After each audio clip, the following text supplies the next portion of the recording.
వేసవిలో ఎంతో మేలు చేసే గోరింటాకు, వేడిని తగ్గించే గోరింటాకు.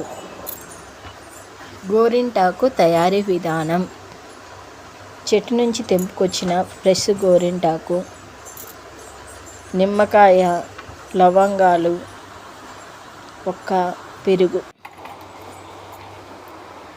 ముందుగా మిక్సీ జాడీలోనికి గోరింటాకును తీసుకొని అందులోకి ఒక్క మెత్తగా దంచుకొని, లవంగాలు కూడా మెత్తగా దంచుకొని వేసుకొని మిక్సీ ఆడించాలి. తర్వాత నిమ్మకాయను కట్ చేసి జాలరీ పెట్టేసి అందులోనికి నిమ్మకాయని పిండేసుకోవాలి. ఎందుకంటే ఇత్తనాలు పడకుండా జాలరీ వాడుకోవాలి. పెరుగేసి మిక్సీ మళ్ళీ ఆడించాలి.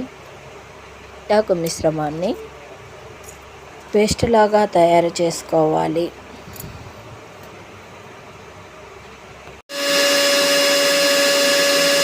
ఆ మిశ్రమాన్ని చేతికి పెట్టేసుకొని ఒక గంట సేపు ఉంచుకున్న తర్వాత చేతికి కడిగేసుకుంటే శరీరంలోని వేడినంతా లాగేస్తుంది. అలాగే కాళ్ళ పగుళ్ళకు ఈ గోరింటాకు మిశ్రమం ఎంతో బాగా పనిచేస్తుంది. ఎలాంటి సైడ్ ఎఫెక్ట్స్ ఉండవు, ఎందుకంటే అన్నీ న్యాచురల్ ప్రోడక్ట్సే కాబట్టి. వేసవి కాలంలో ఉష్ణోగ్రతను తట్టుకోవడానికి ఎక్కడైనా గోరింటాకు కనిపిస్తే తెచ్చుకొని కంపల్సరీ పెట్టుకోండి.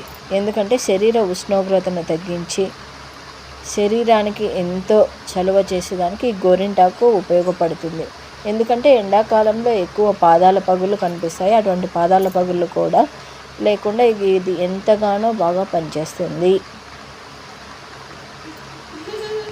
బయట దొరికే కోన్ కాడికి గోరింటాకు ఎంతో శ్రేయస్కరం. చేతులకు ఎంతో అలంకారంగా ఉంటుంది. పూర్వకాలం ఎక్కువగా ఏవన్నా ఫంక్షన్స్ అయినా ఈ గోరింటాకునే ఎక్కువ వాడేవారు. గోరింటాకు నుంచి అధికమైన లాభాలు ఉన్నాయి కాబట్టి ఆ గోరింటాకును అదే పనిగా పెట్టుకునేవారు. గోరింటాకు పెట్టుకుంటే ఏదో శుభకార్యం జరుగుతుందని అప్పుడే అర్థమవుతుంది. పూర్వకాలం ఎక్కువగా ఏవన్నా ఫంక్షన్స్ అయినా ఈ గోరింటాకునే ఎక్కువ వాడేవారు. గోరింటాకు నుంచి అధికమైన లాభాలు ఉన్నాయి కాబట్టి ఆ గోరింటాకును అదే పనిగా పెట్టుకునేవారు. గోరింటాకు పెట్టుకుంటే ఏదో శుభకార్యం జరుగుతుందని అప్పుడే అర్థమవుతుంది. గోరింటాకు పెట్టుకున్న చేతులతో ఏ పనైనా మొదలు పెడితే ఆ పని శుభప్రదం అవుతుందని పూర్వం నుంచి నానుడి. ఆ పని ఎలాగైనా దిగ్విజయంగా పూర్తవుతుందని నమ్మకం కూడా. మీరు ఎక్కడైనా గోరింటాకు కనిపిస్తే ఈసారి వదలకుండా మీరు కూడా తెచ్చుకొని పెట్టుకోండి.